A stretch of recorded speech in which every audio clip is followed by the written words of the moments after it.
નમસ્કાર, આપ જોઈ રહ્યા છો નેશન પ્લસ ન્યૂઝ. હું છું આપની સાથે હેતલ ભગત. પાટણમાં ઉત્તર ગુજરાત યુનિવર્સિટીમાં વહીવટી ભવન સામે આવેલ શિવાભાઈ ઉમેદભાઈ પટેલ લાઇબ્રેરીમાં મોડી સાંજે વાંચન માટે આવતા 7 થી 8 વિદ્યાર્થીઓ લિફ્ટમાં ફસાતા દોડધામ મચી ગઈ હતી.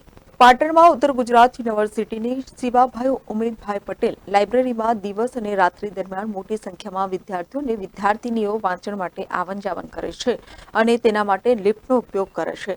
ત્યારે લાઇબ્રેરીમાં મોડી સાંજે વાંચન માટે આવતા 7 થી 8 વિદ્યાર્થીઓ લિફ્ટમાં ફસાયા હતા, જેને લઈને અન્ય વિદ્યાર્થીઓમાં દોડધામ મચી હતી.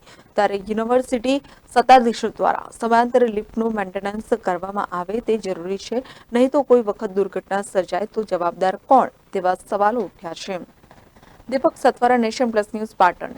સમાચારોના સતત અપડેટ મેળવવા માટે અમારી નેશન પ્લસ ન્યૂઝની યુટ્યુબ ચેનલને સબસ્ક્રાઇબ કરો, બેલ આઇકન દબાવો અને જોડાયેલા રહો ફેસબુક, ઇન્સ્ટાગ્રામ અને ટ્વિટર પર.